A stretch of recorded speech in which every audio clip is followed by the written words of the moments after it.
Je vais donc commencer non pas par le Moyen-Âge, mais un petit peu plus tard, puisqu'il est totalement impossible de trouver un portrait ou une critique directe de Flavius Joseph durant le Moyen-Âge. Alors je vais faire un pas en avant dans la période de prédilection de Jean-Claude Lagarrigue pour aller voir du côté de César Baronius, qui nous a laissé les Analecta Ecclesiastica, qui ont été le manuel de l'Église jusqu'au milieu du XIXe siècle. Parmi les invariants de ce texte qui a été édité et réédité, à l'an 35, nous trouvons 2 pages, 2 colonnes consacrées à Flavius Joseph, une mise au point claire et nette par un cardinal de la très sainte Église romaine en plein moment d'application de la réforme tridentine afin de saper les arguments de la réforme protestante et avec un deuxième axe de fond qui est le primat ou de Flavius ou de Philon dans la lecture des sources antiques. Évidemment, tout ceci se joue sur des questions d'autorité. Quel est ce qui fait autorité pour lire les Écritures? Et de la même manière qu'il a fallu beaucoup de temps à Flavius Joseph pour faire son discernement, c'est pour ça que l'intervention de Jean-Claude Lagarrigue était très importante, puisqu'il faut du temps, il faut mettre le temps. César Baronius va prendre le temps de réfléchir pour nous donner un portrait de Flavius Joseph, qui est resté en fait le portrait image d'Épinal, mais qui s'enracine apparemment dans le Moyen-Âge. Je dis bien apparemment. Parce que tout ça est fait avec un grand art. D'abord, il va nous dire que tout ceci vient post sanctos apostolos evangelicos, après les saintes autorités apostoliques et évangéliques. Et il ne les définira pas parce qu'il n'estime pas nécessaire de les définir. Il va préciser que Flavius Joseph est rejeté par les Juifs, mais cité par les pères. Et là, nous aurons au premier chef Eusèbe, etc. Non. Puis, nous aurons la citation des antiquités juives. Ce qui est très intéressant, c'est que de toute l'activité littéraire de Flavius Joseph, à ce moment-là, ne semble plus exister que les antiquités. Tout le reste a disparu. Et il tient à placer Flavius Joseph dans les historiens. Une des meilleures spécialistes de cette période précise que Baronio veut sauver Philon en sacrifiant Flavius. Verbatim, voilà sa formule. Alors, comme Jérôme, puisque Jérôme l'a dit être un nouveau Tite-Live, il va admettre que Flavius Joseph est un historien. Ce n'est pas un penseur, ce n'est pas un théologien, Ce n'est pas un chroniqueur, c'est un historien. Cet historien, verbatim, je vous traduis le texte là de Barogno, il est souvent mauvais, obscur, inutile et mendacium, donc générateur de mensonges. C'est pas simplement menteur, c'est que de lui-même ça produira du mensonge. De toute façon. Ceci, bien évidemment, nous le retrouverons par ailleurs au Moyen-Âge dans les textes qui font une oblition complète de Flavius Joseph. Il y a plein de petites phrases qui sont importantes dans ce portrait. En particulier, il tient à préciser, on se demande pourquoi d'ailleurs, qu'il a traduit du grec vers l'hébreu. Ce n'est absolument pas neutre, parce que la révélation va de l'hébreu au grec et du grec au latin, et du latin à Rome, évidemment. Donc une personne qui traduit du grec vers l'hébreu marche à rebours. Il est opposé au Christ et très peu favorable aux chrétiens, nous dit-il. Et on n'a toujours pas lu une seule ligne de Flavius Joseph. Il est le plus sage et, selon moi, on voit qu'il peut être accusé de mensonge et il est agressif et audacieux sous le nom d'historien. Quand je parle de lui, dit-il, je n'ignore pas qu'il est considéré comme un historien très loué, que notre célèbre et excellent Jérôme l'orne aussi de ce titre, puisqu'il le nomme le Tite-Live grec. Je vous laisse trouver dans cette expression le Tite-Live grec, ce qui revient du judaïsme. Moi, je n'ai en ce moment pas de bons yeux, alors je n'ai pas trouvé, sérieusement. Juste après lui, évidemment, la polémique ne sera pas close, ce sera pour la suite, pour d'autres qui aiment cette période. Nous avons par exemple Dobus qui, à Londres, en 1706, 100 ans après, fera paraître un Pro Testimonio Flavii Josephi de Jesu Christo. C'est absolument pas clos. Il y a encore une petite phrase qui fait problème. Il tient à dire que toutes ces histoires juives, des antiquités, etc., lui parviennent sur des vieux papiers déchirés. Codices, des vieux codices déchirés. Je trouve que c'est rendre peu de justice à Jean Fouquet et à ses magnifiques représentations des antiquités juives. Que vous pouvez trouver sur Gallica. Si j'avais eu la bonne prise, je vous les aurais présentées aujourd'hui. C'est faire très très vite l'impasse sur les très nombreuses copies médiévales qui sont faites avec un grand soin, pas forcément illustrées de manière figurative, mais toujours ornées, et l'on voit l'intérêt du texte, qui est premier. Il y a donc un héritage du Moyen-Âge par celui à qui nous devons l'expression « âge obscur pour le Moyen-Âge » ou « âge des ténèbres ». C'est vous dire en quelle estime il le tenait. Pourtant, c'est de cet âge-là qu'il a tout reçu. Quelque temps avant, un dominicain, Cano, avait déjà mis en opposition Jérôme et Flavius Joseph en invalidant Jérôme à plusieurs reprises au profit de Philon. Donc, on peut voir que cela vient de cela. Mais pour son portrait, il a bien fallu que Baronius aille puiser dans ce Moyen-Âge qu'il détestait tant et qu'il méprisait. Nous savons que le nadir, comme dit Pellicane, de l'Occident est le 7e siècle. À partir de la réforme carolingienne, Alcuin, Raban-Mort, Bède le Vénérable s'emparent à nouveau des travaux de Zeb et font à nouveau production d'historiens.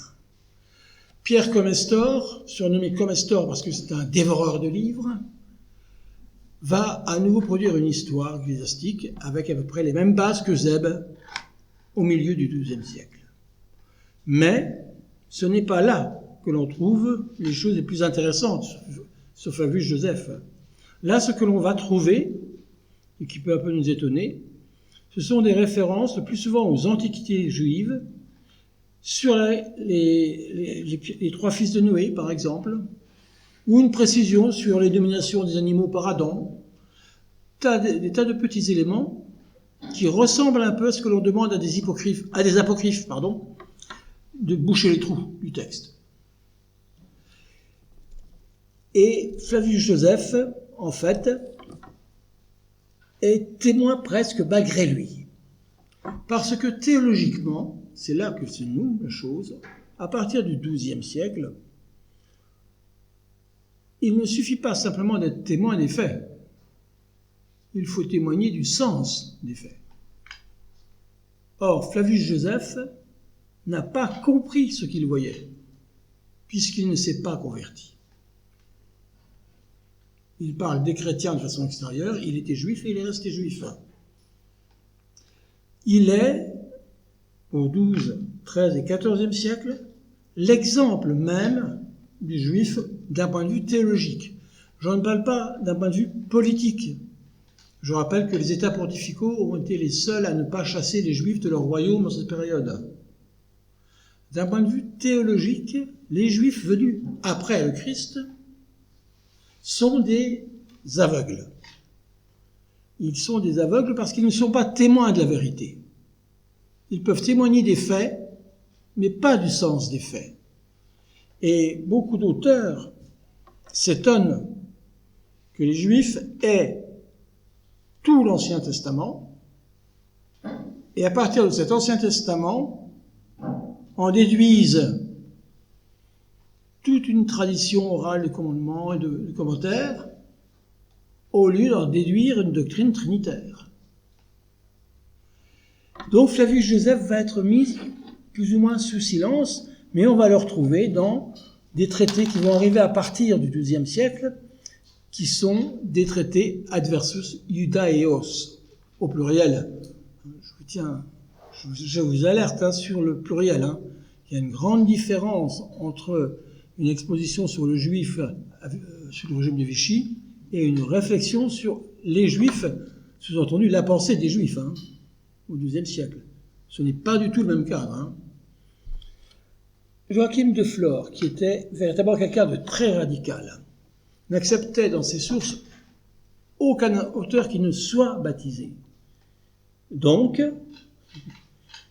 il a écrit tout simplement un adversus Judaeos et il n'a pas cité une seule fois Joseph.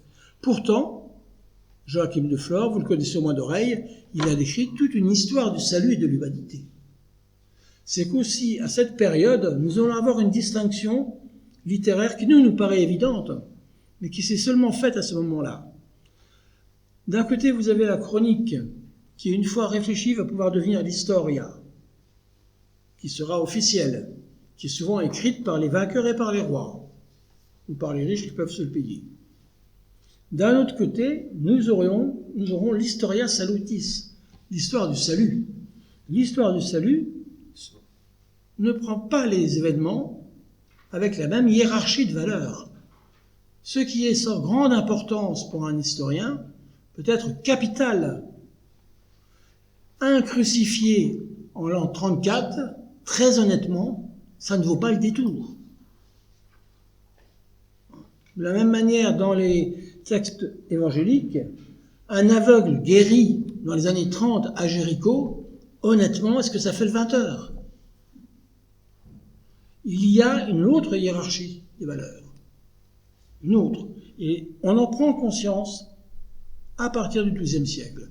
Ce qui permet d'écrire une Historia Salutis qui suit l'Historia, mais qui ne se substitue pas. Et les deux vont devenir de plus en plus importantes et séparées à un point tel que Jean Fouquet, à la fin, juste contemporain de Nicolas de Cuse, leur primitif français, n'est pas un moine. lorsqu'il peint les antiquités juives dans un manuscrit. Ces manuscrits ont quitté les cloîtres. Ces manuscrits ne sont plus sacralisés par les mains qui les ont créés. Ce sont des riches qui l'ont commandé à d'excellents artisans. Le manuscrit est sorti du cloître, il est sorti du couvent, et l'un des plus beaux témoignages que l'on en ait, ce sont ces témoignages historiques, parmi lesquels Flavius Joseph. Je vous invite à regarder sur le site Gallica, je le lis ici, la manière dont Jean Fouquet illustre le temple de Jérusalem reconstruit en utilisant la cathédrale Notre-Dame de Paris en construction. C'est absolument merveilleux. Il y a des détails sur les ouvriers. Coupez le 20 heures sur les chantiers de Notre-Dame et regardez Jean Fouquet. De manière générale, là où on pourrait parler de Flavius Joseph, nous avons un silence très fort. Pour Augustin, un témoin de la vérité ne peut pas être un homme déjà. Seul Dieu, qui est vérité, peut témoigner de la vérité. C'est là la pointe théologique. Et après, tout va se construire là-dessus. Sans étonnement, Abélard va parler citer Flavius Joseph en disant que l'Esprit Saint nous aide pour utiliser tout ce qui est de l'ordre des connaissances pour progresser. Et il y aura une citation de Flavius Joseph à la clé. Évidemment, puisqu'Abélard dit blanc, je vous laisse penser ce que dit Bernard de Clairvaux et tous les cisterciens, il dit non. Silence complet sur Flavius Joseph.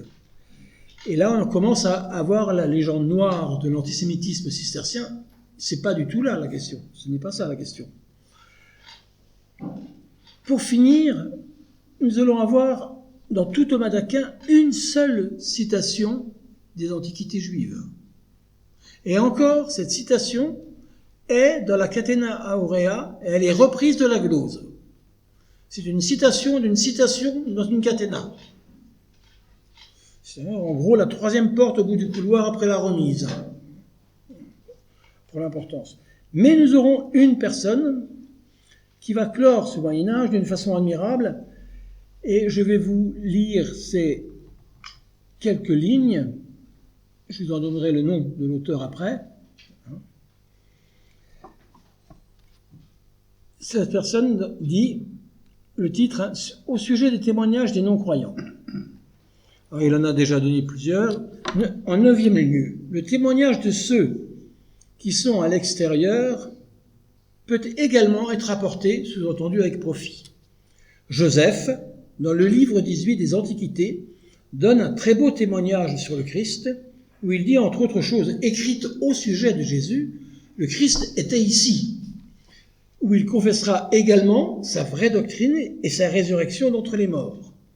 C'est pourquoi, à propos de la prophétie de la Sibylle, qui est au Moyen-Âge généralement joint au témoignage de Flavius Joseph, il est noté dans le livre des Civitate, chapitre 18, numéro 23, notez comment les hérétiques individuels qui font l'objet d'une enquête sur les catholiques, sur la vraie foi, ne les envoient pas vers leur peuple, mais vers de vrais catholiques, comme s'ils étaient seuls appelés catholiques par tous, y compris par les hérétiques. La pensée de Jean Duns Scott est que tout profite à qui aime Dieu. Et donc, Flavius Joseph, si vous le lisez avec intelligence, sera un argument intelligent. Si vous le lisez avec bêtise, ce sera un argument stupide. On aurait bien besoin que Jean Duns Scott, donc, dont je viens de lire ces lignes, soit un peu plus vivant. Vous trouverez ceci au paragraphe 118 de l'ordinatio de Jean Duns Scott. Où est Flavius Joseph au Moyen-Âge ? Eh bien, je vais terminer par une anecdote, en quelques lignes, qui nous est rapportée par un des historiens de l'ordre dominicain, le père Douai, dans la formation des dominicains du Languedoc au XIIIe siècle. Il cite un frère Paul chrétien, dominicain, très versé dans la langue hébraïque et dans le rabbinisme. Donc dans le Languedoc, il est normal que les dominicains soient hébraïsants et connaissent les écrits rabbiniques. Il se voue à la conversion des Juifs de la côte aragonaise. Soutenu et encouragé par le roi très chrétien Jacques-Mé Ier, il parcourait les stations juives, les poursuivait jusque dans leur synagogue, mais il cherchait partout ces Juifs pour discuter avec eux. Contrairement à la légende noire, dans le Languedoc et dans l'Inquisition de Bernard de Guy, on n'allait pas faire des bûchers de Juifs. Donc on allait faire des disputes. C'était l'équivalent de nos émissions de télévision, les débats, etc. Publics. Et il y en a une qui a été tenue le 20 juillet 1263. Je vous donne en latin les 4 points. Et on va les traduire au fur et à mesure. Hein. Point 1, Messias venit. Le Messie est déjà venu. Point 2, Deus verus et verus homo ille est. Il était totalement Dieu et totalement homme. Ensuite, pro salute hominum passus est et sepultus. Pour le salut des hommes, il est mort et il était enterré. Legis, j'arrive pas à me le dire parce que c'est trop petit pour moi, je suis désolé, j'ai mes yeux qui viennent de me perdre là. La loi des Juifs, si je traduis, avec l'avènement du Messie, a perdu son autorité. Nous avons là en filigrane le témoignage de Flavius Joseph sur la crucifixion. Il n'y manque que la date, mais elle est connue par le credo sous Ponce Pilate. Donc Flavius Joseph est présent, un peu à la façon d'un sucre dans du café. Vous pouvez en sentir le goût, mais pour le retrouver, à moins de faire caraméliser le café, je ne vois pas comment. Cependant, nous avons des personnes qui ont compris à la Renaissance qu'ils pouvaient puiser dans ces espèces de traces de Flavius Joseph pour relancer un grand débat beaucoup plus profond. Parce que sous le débat Flavius Joseph ou Philon d'Alexandrie se jouera la conception du pouvoir de la théocratie aussi et de la sacralité de ce pouvoir. Et pour ce faire, César Baronius va aller récupérer les traces et les morceaux de Flavius Joseph qu'il trouve au Moyen-Âge pour nous présenter quelqu'un que Jérôme a sans doute dans un moment d'égarement qualifié d'historien parce que lui, il garde dans son viseur un gouvernement beaucoup plus néoplatonicien. Et vous savez qu'entre Aristote et Platon, dans la politique, la grande différence, c'est le centralisme et la rigueur du pouvoir. Le Moyen-Âge a donc donné à la Renaissance, non pas ce qu'il avait pris de l'histoire historique, mais un parfum de Flavius Joseph suffisant pour relancer les grands débats de la Renaissance. Je vous remercie.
Sorek beto